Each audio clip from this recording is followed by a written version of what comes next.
ის რაც ხდება ბრიუსელში ევროკავშირის სათაოფიში, ხო, არაფერში არ წერია. კორუფცია, უცხო ქვეყნების გავლენები ცალკეულ ევროპის სახელმწიფოებზე, უსამართლობა, არაობიექტურობა და ბოლოს აგერ დასრულდა როგორ ერთ-ერთი ჩინოვნიკი დააკავეს ქალბატონი მოგერინი, რომელიც ყველას გვასწავლიდა და მორალს გვიკითხავდა, ხო? მე არ გამოვრიცხავ, მათ შორის ქალბატონი ურსულაც და ის მეორე დიდარი მამიკოშვილი რო არის კალასი.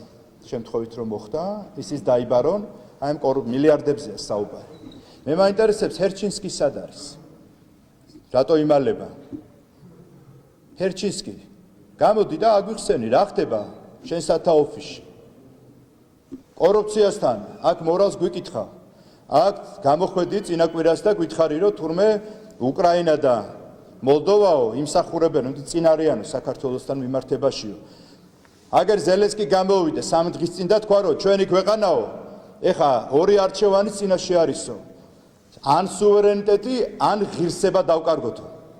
და ეს არჩევანი თქვენ გაძლევთ იმის თქმის საშუალებას, რომ საქართველოსზე წინ არის უკრაინა და მოლდოვაზე საერთოდ ერთი ომი არ არის, თორე ისე არის გაუბედურებული. ინფლაცია, მაღალი უმუშევრობა, საგარეო ვალი მაქსიმუმზე არის ასულიო.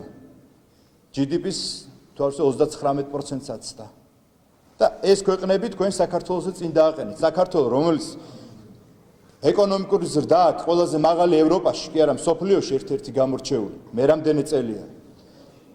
დასაქმება მათ შორის აგერ GDP ჩვენი მთლიანი შიდა პროდუქტი 100 მილიარდს აცდა. სახელმწიფო ბიუჯეტი პირველ ადგილას არის მსოფლიოში გამჭვირვალობით. მათ შორის კორუფციასთან ბრძოლაში ჩვენი გუნდის წევრებსაც კი, ვისაც რაღაც დარღვევები აქვს, იმას მიმართაც კი შეურიგებლები ვართ. და თქვენ ასეთ ქვეყანას ენა მოგიბრუნდათ და აძაგებთ, აშავებთ და შავპიარს უგურებთ. მე ჰერჩინსკის მივმართავ. სად არის შემძრვალი? ხო არ გინახავთ, რატო არ ჩანს? ამიტომ კიდევ ერთხელ სანამ საქართველოს ახსენებთ სულ კონტექსტში და მით უმეტეს, როდესაც მოლდოვეთს და უკრაინას შეადარებთ, ემაინდ იქნებ ის ძარღვი თუ გაქვს შუბზე, იქნებ შეგიტოქდეთ ცოტა. არ გაგიტარებთ. არც ერთ საქართველოზე ნათქვამ ცუდ სიტყვას. ყოველთვის არგუმენტებით, ფაქტებით წამოგაძახებთ. ეხლა ჩვენ ველოდებით. მაღალჩინოსანია დაკავებული ევროკომისიის ბრიუსელში, ხო და გვაინტერესებს ის ადამიანი, რომელიც ჩვენს ქვეყანას აშავებდა, რეებს არ კადრულობდა, რას არ გვეძახდა, რომ უკუსვლა თურმე დემოკრატიის კორუფცია და თვითონ კორუფცია მილიარდებზე საუბარი და დააკავეს. ეხლა აი ეს არის დღევანდელი სამწუხაროდ ევრობიუროკრატია და ქალბატონი ურსულას მთავრობა. მე არ გამოვრიცხავ რომ უახლოეს დღეებში თვითონ საგამოძიებო კომისიამ ევროპის დაიბაროს თვითონ ეს ჩინოვნიკები. და ამის შემდეგ იმედია ჰერჩინსკი აგვიხსნის, რასთან გვაქვს საქმე. ეს უბრალოდ შემოწმებაა თუ რეალურად კორუფციის წინააღმდეგ ბრძოლა. BBC-ს ფილმის რესპონდენტების აი ეს თემა დავაზუსტოთ. ეს ევროკავშირის თანხების არამეზნობრივ ხარჯებზე გამოდიან და აქ საუბარია დაიწყო ამასთან დაკავშირებით გამოძიება და ევროპის საგარეო საქმეთა ქმედების სამსახურის და ევროპის კოლეჯის 2021-22 წლებში ევროკავშირის თანხების არამეზნობრივ ხარჯში არის. ხო. აი ამასთან დაკავშირებით. ხო, ეგ არის დაკავებულია ევროკავშირში ერთ-ერთი მაღალჩინოსანი ქალბატონი მოგერინი, რომელიც იმართ არის ბრალდება, რომ არაეფექტურად, არამიზნობრივად გამოიყენეს გარკვეული თანხები. ანუ უნდა მოხმარდა რაღაც პროგრამებს, გარკვეულ პროგრამებს, სხვა მიმართულებით არის წასულეს თანხები და პლუს არაეფექტურად. ფული მოტეხეს რა, ჯიგრულად ეტყობა. ხო და ეხა ამასთან დაკავშირებით მიდის გამოძიება. კიდევ ერთხელ ვამბობ, ეს მხოლოდ ერთი ქალბატონი მაღალჩინოსნის თემით არ უნდა დამთავრდეს. მილიარდებზეა საუბარი. ასობით მილიონ ევროებზეა საუბარი და ბუნებრივია ეხა ეს მარტო ამას ვერ შეძლებდა, ხო?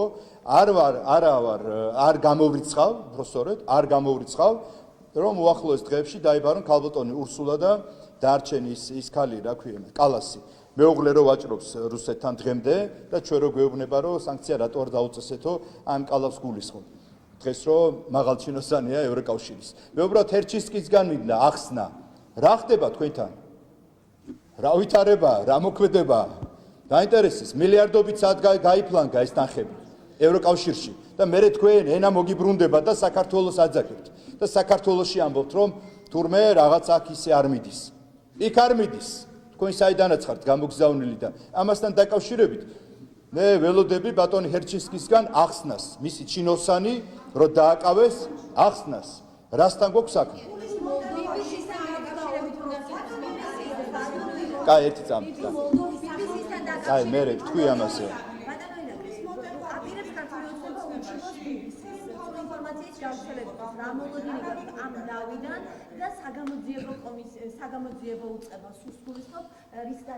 ხო, ეხლა რაც შეეხება ამ ეგრეთ წოდებულ ეს გიჟობას, მორიგ გიჟობას, რაც გამოაგდეს, თქვენ იცით რომ ჩვენ გარკვეული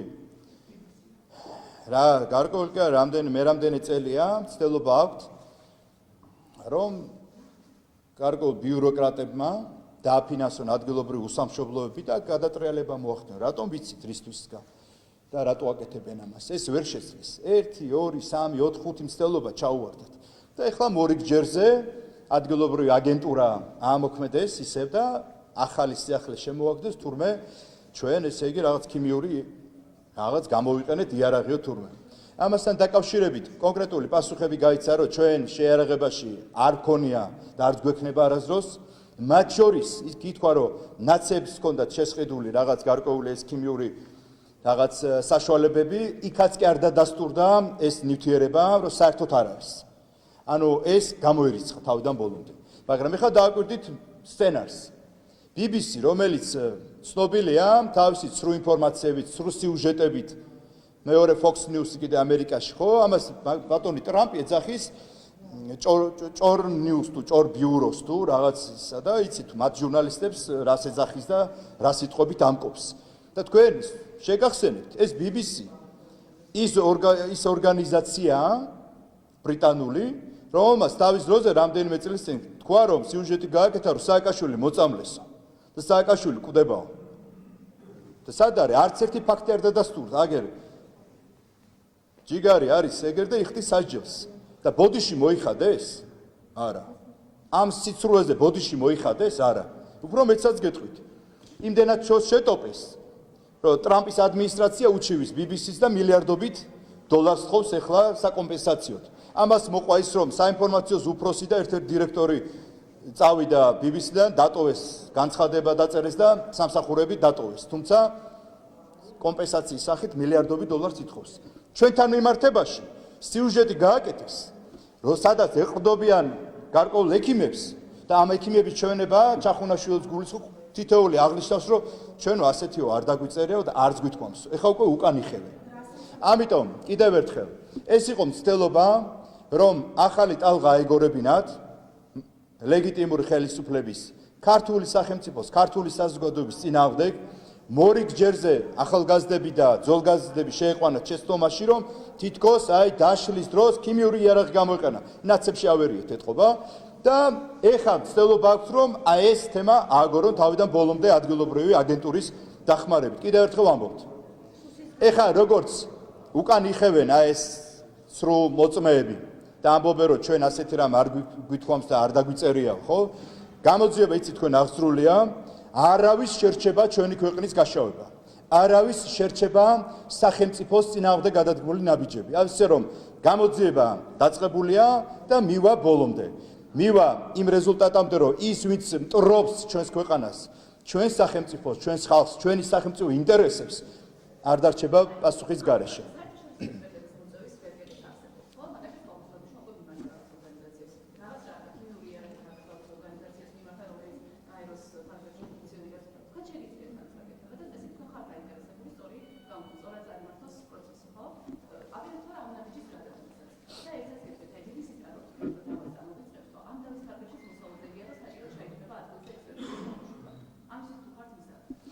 რაც არის საგამოძიებო ნაწილისთვის მნიშვნელოვანი და ჩათვლენ შესაბამისი უწყებები, ამას გააკეთებენ. რაც შეეხება იმ დასკვნას, რომელსაც ყველა ემიჯნება და ამბობს, რომ ჩემი ნათქვამი ეს არ არისო. თქვენ არ გიშდებათ განცდა ან კითხვა. კოლეგა ხართ, ხო, BBC-ს. ერთ პლატფორმაზე მაუწყებლობთ სიცრუის ტირაჟირებით. აი დასვათ, აი რა შენს ქვეყანას აშავებ. იქნებ მართალია. რაზე დაყრდნობით გააკეთეს ეს სიუჟეტი? კი. რა არის გასაგები? მითხარი, რაზე დაყრდნობით ამბობენ? დასკვნა დევს? მითხარით. რაზე მაშინ მითხარი კონკრეტული ფაქტი, ექსპერტული დასკვნა დევს თუ არა? მითხარით.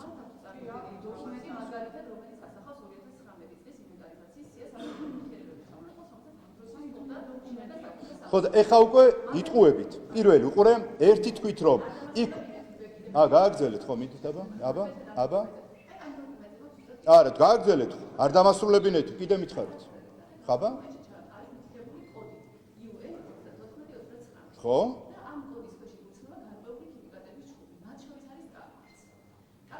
და თქვენ ჩათვალეთ, რომ ეს არის ესა?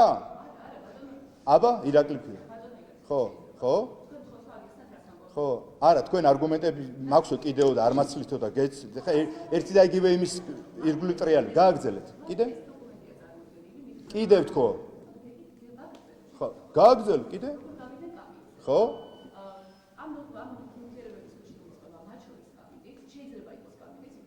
შეიძლება იყოს უკვე შეცვალე, მერე?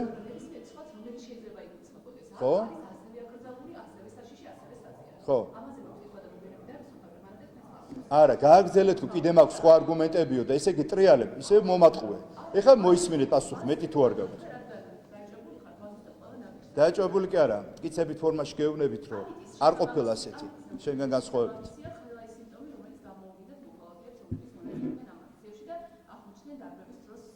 რომელიმე ექიმი ადასტურებს თუ არა, რომელი საერთაშორისო რანაირად, ეხლა ხო მატყუებ ისე. ადგილობრივი ის, რა ქვია, საერთაშორისო ექსპერტები იყვნენ ჩართული იმის დროს? არა, კი არ მინახავს. შენ მორიგ ჯერზე ცდილობ რომ კი, არა. უყურე?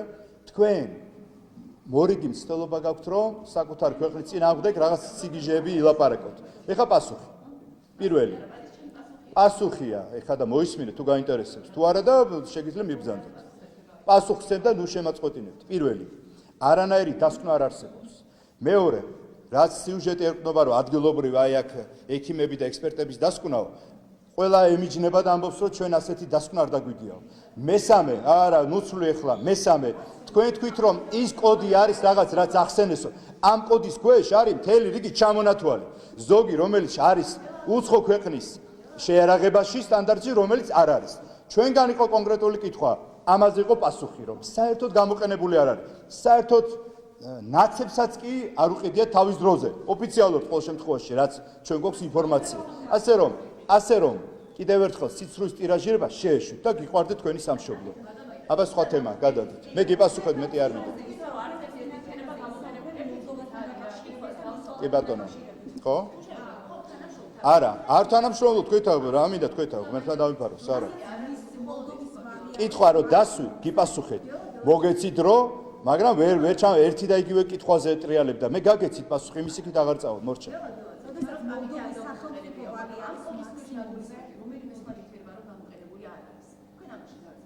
კი, დარწმუნებული ვარ. თუ რამე იყო ჭავლი გამოყენებული, ეს შეესაბამება იმ სტანდარტებს, რაც არის. დღესაც თქვენ რო ნახოთ ევროკავშირის ქვეყნებში თუ არ ევროკავშირის ქვეყნებში, ყველგან არის გამოყენებული წყლის ჭავლი.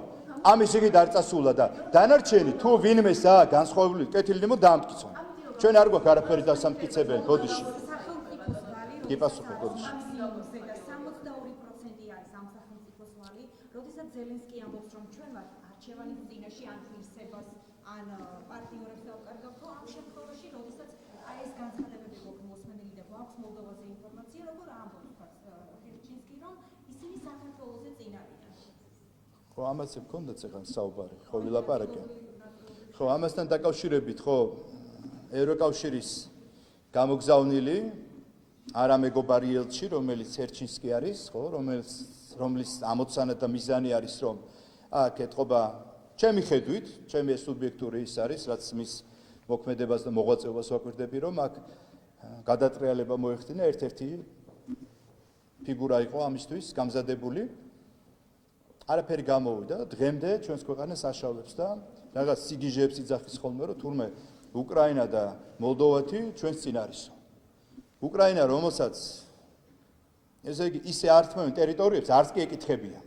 ინდონეზია და მათი პრეზიდენტი ამბობს, რომ ჩვენ ორი არჩევანი გვაქვს, ან ღირსება შევინარჩუნო, ან სუვერენიტეტი. ამ ქვეყანას ადრის საქართველოს. და მეორე მოლდავეთი, რომლის ეკონომიკა სულ ზღაფავს, ინფლაცია მაღალი, უმუშევრობა პიკს აღწევს და აგერ მთავრობა გამოვიდა თქვა, რომ საგარეო ვალე მაქსიმუმზე არის, ისტორიულ მაქსიმუმზე არის. და ეს ამ ქვეყნებს ადრის ბატონი ძვირფას ჰერჩინსკი, რომელიც უნდა იყოს ნამდვილი ელჩი, ქვეყნის მხარდამჭერი, ქართველი ხალხის, ქართული სახელმწიფოს მხარდამჭერი ევროკავშირში გაერთიანების პირიქით, ესე იგი ჩვენს ქვეყანას ამონათებს და აშავებს. და ამიტომ მე მიმართავ მას.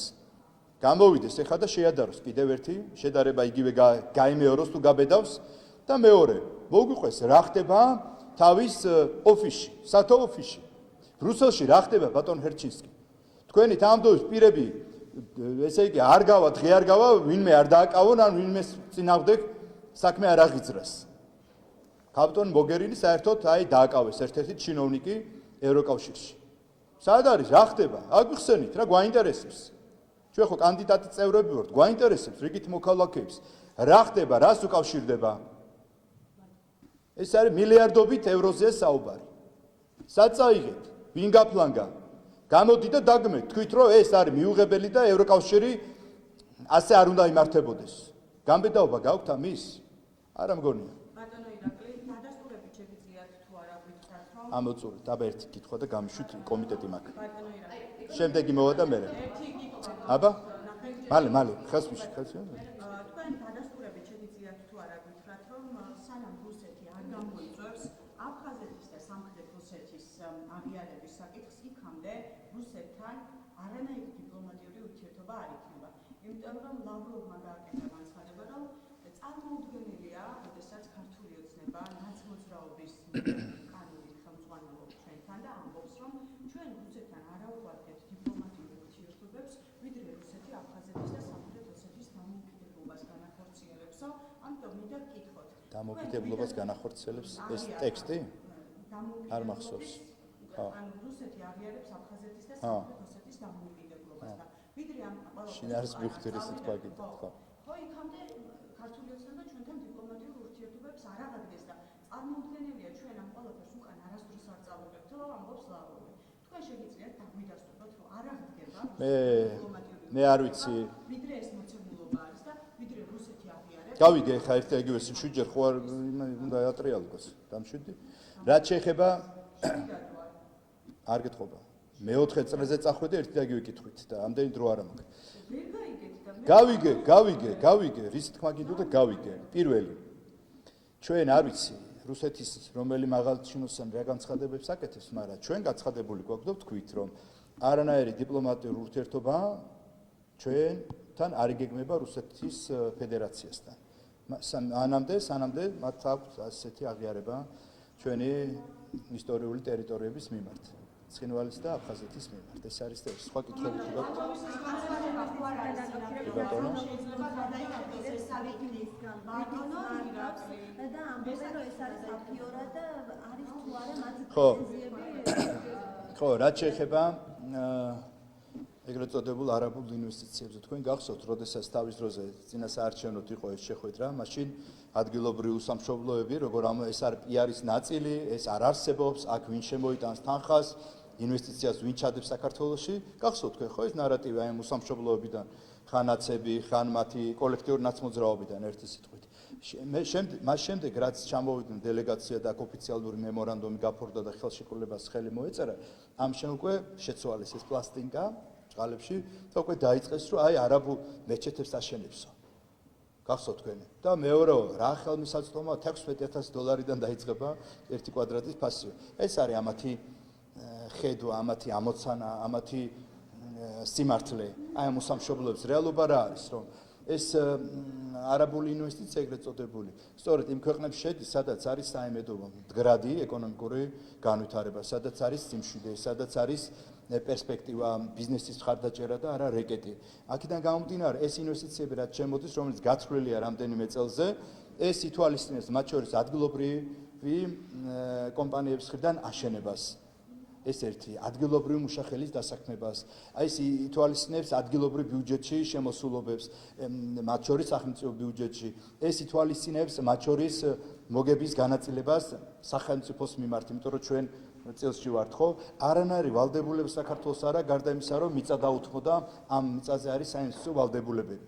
მაგრამ აი ამ უსამშობლოების ინტერესი რა არის, რომ აი გინდა თუ არა, ჯერ იყო ესიც რო არისო და მე ხა შეცვალეს რომ აქ მეჩეთი, არანაირი მეჩეთი არის. ეს არის ჩვეულებრივი ბიზნეს პროექტები, სადაც აშენდება, მათ შორის იქნება სასტუმროები, მათ შორის იქნება საცხოვრებელი კორპუსები, მათ შორის იქნება სპორტული მოედნები, მთელი რიგი ინფრასტრუქტურა შენდება, რომლის ნიშანი, სამარკო ნიშანი, მათ შორის დუბაიში, აბუ-დაბიში და მათ შორის ევროკავშირის სხვა ქვეყნებში არის. ამ ხელმოწარულებს აი ეს არ უნდათ, რომ ეს ასოცირდებოდეს მართლ პარტიასთან. აი ეს ინვესტიციები, ეს დასაქმება, ეს ეკონომიკური ზრდა, ამიტომ ებრძვიან, იმიტომ რომ ნახეს რა, რომ თუ ეკონომიკა მყარდება, ეკონომიკა იზრდება, მდგრადი განვითარება, რაც არ უნდა შეიკრიბონ და დააფინანსონ უცხოელებმა ეს ხალხი ადგილობრივ ვერ დაძრეს, ვერ გამოიყვანეს და ეხა უტევენ ეკონომიკას ამათი ჭკუით, არაფერი გამოუვათ.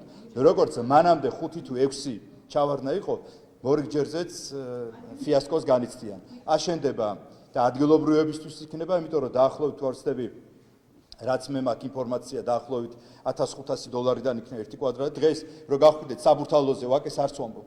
$1700 იწყება 1 კვადრატის ის და ტაციაობა ისე იყიდება და ბუნებრივია, აქაც იქნება შესაძლებლობა, რომ ადგილობრივი მაცხოვრებლებისთვის, მოსახლეობისთვის იყოს ხელსაყრელ პირობებში, აი ეს ასე ვთქვათ, საცხოვრებელი კორპუსები.